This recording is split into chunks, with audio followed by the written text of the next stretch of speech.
Hello, welcome back in business idea guide. चलिए आज हम बात करते हैं इम्पोर्ट एक्सपोर्ट बिजनेस के बारे में। आपने इसका नाम तो सुना होगा, खासकर उस समय जब हम आत्मनिर्भर भारत की बात कर रहे हैं। आत्मनिर्भर भारत तभी हो सकता है जब हम खुद अपनी जरूरतों के सामानों के उत्पादन के साथ साथ हम दूसरे बाहर देशों की भी जरूरत को प्रोडक्ट को बनाएं और उनको ले जाकर के सप्लाई करें। और फिर जहाँ पर प्रोडक्ट के इंटरनेशनल सप्लाई की बात आती है, चाहे वो हम प्रोडक्ट को बाहरी देशों से मंगाते हों, अपनी जरूरत की जो भी चीजें हैं, या हम बाहर के दूसरे देशों की जरूरत की चीजों को हम सप्लाई करते हैं, तो उसी को इम्पोर्ट एक्सपोर्ट कहा जाता है। कोई भी देश आर्थिक रूप से सुपर पावर तभी बन सकता है जब वो अपने देश के लिए उत्पादन करे तो करे ही, लेकिन बाहर के अन्य सभी देशों की जरूरतों की चीजों को उत्पादन करे, जिस प्रकार से आज चाइना कर रहा है। सबसे ज्यादा इम्पोर्ट एक्सपोर्ट का बिजनेस चाइना में ही हो रहा है। जब से चाइना बैन मूवमेंट की शुरुआत हुई, जब से हमने चाइनीज सामानों को त्याग करने का निर्णय लिया है, तब से इस बिजनेस की डिमांड काफी ज्यादा बढ़ गई है। अगर हमको चाइना का मुकाबला करना है तो हमें ज्यादा से ज्यादा इम्पोर्ट एक्सपोर्ट बिजनेस में आना होगा और हमें सबसे ज्यादा एक्सपोर्ट करना होगा। तो आज के वीडियो में हम इसी इम्पोर्ट एक्सपोर्ट बिजनेस को समझने वाले हैं, साथ ही साथ एक्सपोर्ट की उस प्रक्रिया को भी समझेंगे जिसके माध्यम से हमारे यहाँ से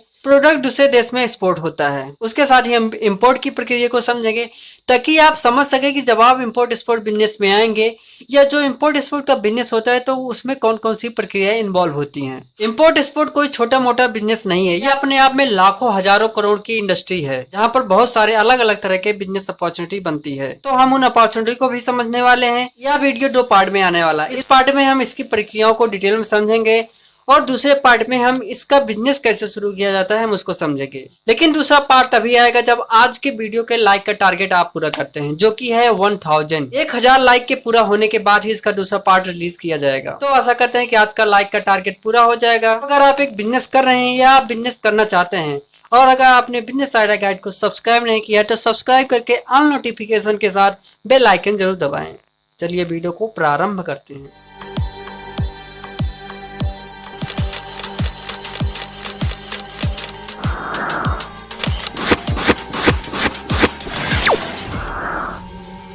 तो चलिए पहले समझ लेते हैं कि इंपोर्ट एक्सपोर्ट है क्या चीज। जैसा कि हम पहले ही आपको बता चुके हैं कि इंपोर्ट एक्सपोर्ट जब आपका प्रोडक्ट दूसरे देश में हमारे देश से जाता है तो उसको एक्सपोर्ट कहा जाता है, और जब दूसरे देश से हमारे यहाँ पर प्रोडक्ट को मंगाया जाता है तो उसको इंपोर्ट कहा जाता है।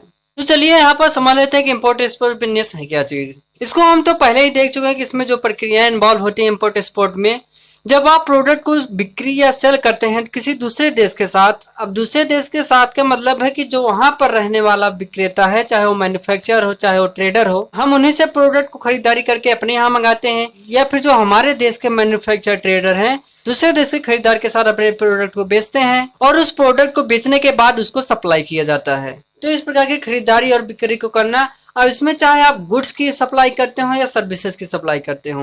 गुड्स में तो आपका फिजिकल प्रोडक्ट हो गया, जैसे आपका कपड़ा हो गया, कोई इलेक्ट्रॉनिक आइटम हो गया, कोई इंजीनियरिंग का आइटम हो गया। सर्विसेज की सप्लाई फिजिकल रूप से नहीं होती है। तो इस प्रकार से खरीदे या बेचे गए सामानों की सप्लाई करना ही इम्पोर्ट एक्सपोर्ट बिजनेस में आता है। अब सप्लाई करने के लिए जो मोड ऑफ ट्रांसपोर्ट यूज होता है वो या तो समुद्री मार्ग से यूज होता है, जो आप बड़े बड़े समुद्री जहाजों को देते हैं जिसके माध्यम से बड़े बड़े फ्रीट भेजे जाते हैं, या आप एयरबेस के माध्यम से भेजते हैं। उसके बाद जिस देश से हमारी सीमाएं लगती हैं, अगर वहां पर ट्रक या रेलवे की फैसिलिटी उपलब्ध है तो उसके माध्यम से ट्रांसपोर्ट कर दिया जाता है। लेकिन जो 2 मेन माध्यम है वो या तो समुद्र के मार्ग से भेजा जाएगा या तो हवाई मार्ग से, जिसमें सबसे सस्ता होता है समुद्री मार्ग। तो चलिए हम यहाँ पर समझ लेते हैं कि जब एक प्रोडक्ट को एक्सपोर्ट किया जाता है तो उसमें कौन कौन सी प्रक्रियाएं इन्वॉल्व होती हैं। यानी कि जब आप इस बिजनेस में आएंगे, जब आप किसी भी प्रोडक्ट को एक्सपोर्ट करेंगे कैसे, उसके लिए सबसे पहले होता है कि आपके पास प्रोडक्ट होगा तभी तो आप एक्सपोर्ट करेंगे। तो सबसे पहले आपको अपना एक प्रोडक्ट डिसाइड करना होगा। अब इसमें क्या होता है, कुछ एक्सपोर्ट बिजनेस करने वाले उनकी खुद मैन्युफैक्चरिंग होती है। जैसे जो बड़ी बड़ी फैक्ट्रियां हैं वो अपना मशीन बनाती हैं तो खुद अपना हैंडल करती हैं, अपना बायर ढूंढती हैं और उनको डायरेक्ट सेल करती हैं। लेकिन कुछ ऐसे ट्रेडर होते हैं जिनके पास कोई मैन्युफैक्चरिंग नहीं होती, ना तो कोई उत्पादन करते हैं, वो दूसरे मैन्युफैक्चर के साथ टाइप करते हैं और उनसे प्रोडक्ट लेकर के वो अपना बायर खोजते हैं दूसरे देश में और उन बायर को सेल करते हैं। तो इसमें दोनों बातें होती है, या तो आप खुद मैन्युफैक्चरिंग करें या दूसरे से प्रोडक्ट को आउटसोर्स करें। कुल मिला के आपके पास एक प्रोडक्ट होना चाहिए तभी आप एक्सपोर्ट कर सकते हैं। फिर उसके बाद जो प्रक्रिया इन्वॉल्व होती है, आपको बायर खोजना होता है, क्योंकि अगर आपको प्रोडक्ट बेचना है पहले तो आपको बायर ही खोजना होगा। अब ये जो बायर होते हैं, जो खरीदार होते हैं, कोई नॉर्मली खरीदार नहीं होते हैं। जो दूसरे देश में वो भी इंपोर्ट एक्सपोर्ट का बिजनेस कर रहा है, उसके जिसके पास वहां का लाइसेंस है वही आपसे प्रोडक्ट खरीद सकता है। आप ऐसे किसी को भी प्रोडक्ट नहीं बेच सकते हैं। फिर भी अगर आपको कोई बायर मिलता है, लेकिन जो वहां पर प्रोडक्ट एक्सपोर्ट होगा वो किसी इंपोर्ट एक्सपोर्ट लाइसेंस के अंदर ही होगा। अब या तो वहां का बायर किसी कंपनी के माध्यम से खरीदारी करे जिसके पास लाइसेंस हो, या तो खुद वहां पर इंपोर्ट एक्सपोर्ट का लाइसेंस ले। उसके बाद बात आती है कि आपको वहां का जब बायर मिल जाता है तो उसको एक प्रोफार्मा इनवॉइस देना होता है, यानी कि आपके पास जो प्रोडक्ट है उसके बारे में सारी डिटेल देनी होती है कि उसकी कॉस्ट क्या आएगी, उसकी क्वांटिटी क्या है, उसकी क्वालिटी क्या है। साथ ही साथ अगर बायर वहां पर रिक्वेस्ट करता है तो आपको उसका सैंपल भी भेजना होगा। तो ये सारी प्रक्रियाएं होती हैं, यानी कि आपकी डील यहीं से शुरुआत होती है। इसके बाद आती है कास्ट डिसाइडिंग की। इस प्रक्रिया में बायर आपके साथ निगोशिएट करता है, यानी कि मोल भाव करता है, आपसे प्रोडक्ट डिसाइड करता है। क्योंकि इंटरनेशनल मार्केट में कंपटीशन बहुत ज्यादा है, आप केवल ऐसे देश नहीं हैं, बहुत सारे देशों से इंपोर्ट एक्सपोर्ट का व्यापार होता है। तो जरूरी यही है कि आप अपने बायर को अपने रेट पर कन्विंस करने का प्रयास करें, जिससे आपको भी फायदा हो और बायर को भी ज्यादा रेट ना लगे। यही नेगोशिएशन की प्रक्रिया होती है। जब प्रोडक्ट का रेट तय किया जाता है तो उसी समय ही बायर आपके साथ कुछ कंडीशन रखता है, वो अपनी रिक्वायरमेंट भी बताता है। वहां पर प्रोडक्ट के पैकेजिंग की बात की जाती है, साथ ही साथ वहां पर बात की जाती है कि कौन सा सीएफएस बायर आपका यूज करना चाहेगा, उसका सीएचए क्या है, उसकी और क्या क्या रिक्वायरमेंट है। सब कुछ यहाँ पर डिसाइड हो जाने के बाद आपका जो स्टेप आता है वहां पर प्रोडक्ट की पैकेजिंग आती है। प्रोडक्ट के पैक करने के बाद आपका डॉक्यूमेंट रेडी किया जाता है। अब यहाँ पर जो डॉक्यूमेंट आते हैं इसको हम अगली वीडियो में डिटेल में समझेंगे, लेकिन फिर भी जो मोटा मोटा बात होती है, आपका कमर्शियल इनवॉइस तैयार किया जाता है, लेटर ऑफ क्रेडिट तैयार किया जाता है, प्रोडक्ट का इंश्योरेंस होता है, यानी कि अगर जहाज में आपका प्रोडक्ट खराब हो जाता है तो उसका आपका इंश्योरेंस मिले। बायर का क्रेडिट रिस्क तैयार किया जाता है, ट्रांसपोर्ट का मीडियम तैयार किया जाता है कि आपका प्रोडक्ट समुद्र के रास्ते से जाएगा या हवाई मार्ग के रास्ते से जाएगा। साथ ही इसमें कुछ इनको टर्म होते हैं, यानी कि प्रोडक्ट के सप्लाई होने के साथ किस स्थान तक बायर की जिम्मेदारी रहेगी, किस स्थान तक सेलर की जिम्मेदारी रहेगी। ये सारी प्रक्रियाएं इसमें तय की जाती हैं। पेमेंट का मेथड तय किया जाता है, लेटर ऑफ क्रेडिट जैसे हो गया या एडवांस पेमेंट हो गया, ये सारे डॉक्यूमेंट तैयार किए जाते हैं। आपका सीएचए डिसाइड किया जाता है कि कौन सा कस्टम हाउस एजेंट आपका रहने वाला है जो आपके कस्टम क्लियरेंस कराएगा। आपकी फ्रीट फॉरवर्डर कंपनी कौन सी रहेगी, कौन सी शिपलाइन आप यूज करेंगे। तो ये सारी बातें इसी स्टेप के दौरान तय की जाती हैं। डॉक्यूमेंट वगैरह सब कुछ रेडी होने के बाद उसको सीएफएस के वेयर हाउस में भेज दिया जाता है, जहां पर कस्टम क्लियर होने के बाद उसको शिप या प्लेन में लोड कर दिया जाएगा। इसी सीएफएस के वेयर हाउस में ही कस्टम क्लियर का सारा काम होता है, जो कि इसके बाद अगला स्टेप ही होता है। यहाँ पर कस्टम हाउस एजेंट के द्वारा कस्टम क्लियर का काम कराया जाता है, जो कि कस्टम के ऑफिसर के साथ होता है। कस्टम डिपार्टमेंट के ऑफिसर्स आके उसको चेक करते हैं। कस्टम के साथ सारा डॉक्यूमेंट का प्रोसेस इसी स्टेप में होता है। इसके बाद बारी आती है लोडिंग की। जैसे ही आपका प्रोडक्ट कस्टम ऑफिसर के द्वारा क्लियर हो जाता है, उसको आपके शिप या प्लेन में लोड कर दिया जाता है, जो कि पहले से ही डिसाइड होता है। ये लोडिंग का काम जो फ्रेट स्टेशन पर जो बिजनेसेस हैं, जो कंपनियां हैं, वही सारा काम करती हैं। देखिए यहाँ तक स्टेप में जब भी आप इंपोर्ट एक्सपोर्ट का बिजनेस करते हैं तो या तो अपनी जिम्मेदारी पर आप सारी चीजें मैनेज करें, शिप मैनेज करें, वेयर हाउस मैनेज करें, कस्टम क्लियरेंस का सारा काम देखें, लोडिंग अनलोडिंग का काम सारा देखें, या तो आप जो फ्रीट फॉरवर्डर की जो कंपनियां होती हैं वो अपने आप खुद पूरी सर्विसेज देती हैं। आप जैसे ही अगर उनको आप सप्लाई की जिम्मेदारी दे देते हैं तो आपके सारे स्टेप का काम वो खुद कंपनियां कर देती हैं। जैसे ही आपका कार्गो सप्लाई करने वाले जहाज पर लोड हो जाता है तो वहां पर आपको बिल ऑफ लाइडिंग इशू किया जाता है, यानी कि लाइडिंग बिल। इस लाइडिंग बिल में ही सर प्रोडक्ट की डिटेल दी गई होती है कि हाँ आपका प्रोडक्ट जहाज पर रेडी हो गया है और आप वहां से रिसीव ले लेते हैं। जैसे बिल ऑफ लाइडिंग इशू हो जाता है उसके बाद इसको बायर के पास भेजा जाता है। इसके साथ और कई सारे डॉक्यूमेंट होते हैं, जैसे लेटर ऑफ क्रेडिट हो गया जो पेमेंट के लिए होता है, या किसी और आपने पेमेंट मोड को सिलेक्ट कर रखा है लेकिन आपका पेमेंट तभी रिलीज किया जाता है जब बायर के पास बिल ऑफ लाइडिंग पहुंच जाता है, क्योंकि उसको भी संतुष्टि हो जाती है कि हाँ हमारा सामान अब लोड हो चुका है, अब किसी भी तरीके की धोखाधड़ी नहीं है। इसके साथ ही और भी डॉक्यूमेंट भेजे जाते हैं जिसको हम अगले पार्ट में समझेंगे। अब जैसे ही आपका पेमेंट हो जाता है और आपका प्रोडक्ट शिप हो जाता है तो इसके बाद बायर की जिम्मेदारी आ जाती है, वो अपने यहाँ के कस्टम हाउस से अपने प्रोडक्ट को क्लियर कराए, अपने जरूरत के स्थान पर प्रोडक्ट को मंगाए। यहाँ पर प्रोडक्ट सप्लाई की कुछ और कंडीशंस होते हैं जिसके अलग अलग इनको टर्म होते हैं, इसको भी हम अगले वीडियो में ही समझेंगे। लेकिन प्रोडक्ट सप्लाई के जो इनको टर्म होते हैं वो डिसाइड करते हैं कि कहां पर किसकी रिस्पॉन्सिबिलिटी है।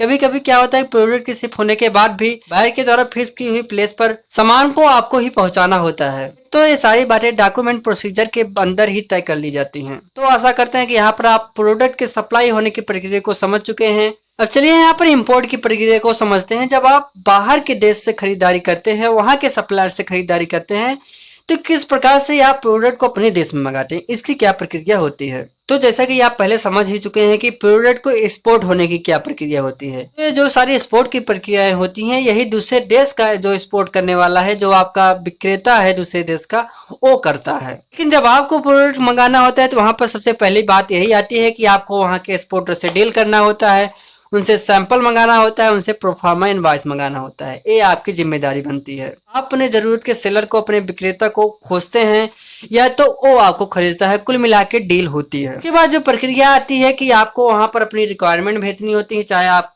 कि प्रोडक्ट की क्वालिटी हो गई, कितनी क्वांटिटी में आपको चाहिए, आपका कंसाइनी क्या होने वाला है, आप अपना सारा सीएचए डिटेल, सीएफएस डिटेल, अपनी लॉजिस्टिक की जो व्यवस्था आप चाहते हैं, ये सारी डॉक्यूमेंट की प्रक्रियाएं दूसरे देश के सप्लायर के साथ होती हैं। इसके बाद जो प्रक्रिया होती है, आप अपना सीएचए अपॉइंटमेंट करते हैं, क्योंकि सीएचए ही आपका प्रोडक्ट जो कस्टम में आके फंसेगा वही क्लियर कराएगा। जैसे ही आपका प्रोडक्ट कस्टम में आ जाता है, आपको नोटिफाई हो जाता है, तो आपका सीएचए वहां से जाके आपका प्रोडक्ट क्लियर करा लेता है और वहां पर आप कस्टम के जो टैक्सेस होते हैं आप उसको पे करते हैं। सीएचए तो आपका डिसाइड यहीं पर हो जाता है, लेकिन एक्चुअल में इसका काम होता है प्रोडक्ट के आने के बाद। लेकिन प्रोडक्ट आपका तभी आता है जब आपके पास बिल ऑफ लैंडिंग आ जाता है और आप उसको पेमेंट कर देते हैं। तो जैसे ही आपका सप्लायर वहां पर प्रोडक्ट को लोड कर देता है और उसको लैंडिंग बिल मिल जाती है, वो आपको भेज देता है। इसके बाद जो आपने सीएचए अपॉइंट कर रखा है, जाके कस्टम में आपके प्रोडक्ट को क्लियर कराता है, वहां पर टैक्सेस को पे करता है और जो सारी डॉक्यूमेंट की फॉर्मेलिटीज होती है। उसके बाद आप लॉजिस्टिक का मैनेजमेंट करते हैं कि आपका कस्टम से प्रोडक्ट आपके घर तक कैसे पहुंचेगा। अगर आपने पहले ही बायर से बात कर रखी है तो उसकी जिम्मेदारी बनती है कि वो आपके स्थान तक पहुंचाए। अगर वहां पर बात होगी ये आपकी जिम्मेदारी है तो आप ही अपने स्तर पर लॉजिस्टिक का मैनेजमेंट करते हैं। फिर उसके बाद आपका प्रोडक्ट आपके घर पर आ जाता है और आपका प्रोडक्ट मिल जाता है। तो यहाँ पर ये सारी प्रक्रियाएं हो जाती हैं जिसको आप साइकिल में देख रहे हैं। तो यही प्रक्रियाएं इन्वॉल्व होती हैं। तो चलिए यहाँ पर हम समझ लेते हैं कि कौन कौन सी बिजनेस अपॉर्चुनिटी निकल के आती है। हमने एक्सपोर्ट की भी प्रक्रिया को समझा और इम्पोर्ट की प्रक्रिया को भी समझा। जो इम्पोर्ट एक्सपोर्ट इंडस्ट्री है बहुत अलग अलग तरीके की जॉब क्रिएट करती है, बहुत अलग अलग तरीके की बिजनेस अपॉर्चुनिटी क्रिएट करती है। जैसा कि हम पहले की प्रक्रिया में देख ही चुके हैं कि आपका प्रोडक्ट बाहर से डिसाइड होने के साथ उसको सीएफएस के वेयर हाउस तक सप्लाई करना, उसको कस्टम क्लियर कराना, उसको शिप पर लोडिंग कराना और शिप के माध्यम से बाहर के सीएफएस तक पहुंचाना, उसके पोर्ट तक पहुंचाना। तो यहाँ पर आपके प्रोडक्ट की सप्लाई में जितने भी पार्टियां इन्वॉल्व होती हैं, सब अपना अपना बिजनेस कर रहे होती हैं, सब अपनी अपनी कंपनी बनाकर रखे होते हैं जिनके माध्यम से आप बिजनेस करते हैं। तो यहाँ पर जो पहली अपॉर्चुनिटी निकल करके आती है वो आपका हार्डकोर इंपोर्ट एक्सपोर्ट बिजनेस होता है। यानी कि अगर हम सब कुछ छोड़ दें तो इंपोर्ट एक्सपोर्ट का बिजनेस सीधा सीधा यही है कि आप बायर खोजें और उसको या तो अपना प्रोडक्ट सेल करें या फिर आप दूसरे देश के सेलर को खोजें और वहां से अपने प्रोडक्ट को खरीद करके अपने देश में इंपोर्ट कराएं। ये तो मोटा मोटा हो गया इंपोर्ट एक्सपोर्ट का बिजनेस। अब यहाँ पर इसके साथ जो पार्टियां इन्वॉल्व होती हैं वो किस प्रकार बिजनेस कर रही होती हैं, जिनमें पहला काम होता है कि कस्टम क्लियरेंस का ही होता है। ये इंपोर्ट एक्सपोर्ट बिजनेस में बहुत ही अहम होता है, बिना इसके कोई काम नहीं होता। तो ये काम सीएचए के द्वारा ही होता है जिसकी लाइसेंस लेनी होती है और ये लाइसेंस गवर्नमेंट ही इशू करती है। इसकी अलग अलग क्राइटेरिया होती है। अगर इसके बारे में आप कभी जानना चाहेंगे तो आप नीचे कमेंट कर सकते हैं। तो आप कस्टम क्लियरेंस का बिजनेस करना चाहते हैं तो आपके लिए एक कंपनी बनानी होगी जहां पर आपको बहुत सारे अलग अलग सीएचएस को हायर करना होगा, उनके साथ एसोसिएशन करके आपको ये बिजनेस करना होगा। इसके बाद जो पार्टी इन्वॉल्व होती है वो फ्रीट फॉरवर्डिंग का होता है। फ्रीट फॉरवर्डिंग में आपका शिप भी आ जाता है और एयरप्लेन भी आ जाता है। फ्रीट फॉरवर्डिंग कंपनी शुरू करने का मतलब ये नहीं है कि आपको जहाज ही खरीदना होगा। यहाँ पर भी जो शिप लाइन मैनेज की जाती है वो अलग अलग कंपनियों के द्वारा मैनेज की जाती है।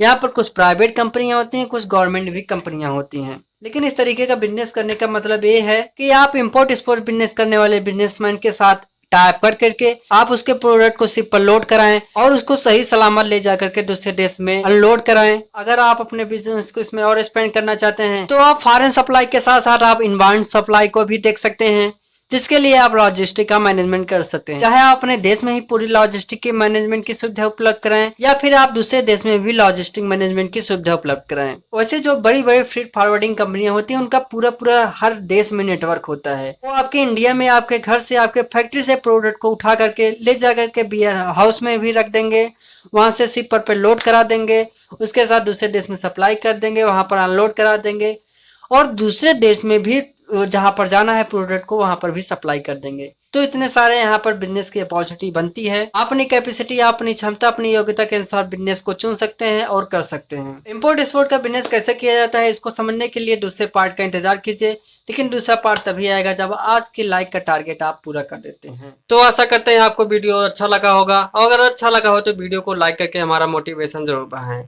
साथ ही साथ अगर आपके पास कोई सुझाव हो तो कमेंट करके अपना सुझाव जरूर दें, और अगर आपको लगे यह वीडियो किसी को हेल्पफुल हो सकता है तो उसके साथ जरूर शेयर करें। और सबसे जरूरी बात, अगर आपने अभी तक चैनल को सब्सक्राइब नहीं किया है तो सब्सक्राइब करके ऑल नोटिफिकेशन के साथ बेल आइकन जरूर दबाएं। तो चलते हैं, अगली वीडियो में मुलाकात होगी। जय हिंद, नमस्ते India, start your business, grow your business.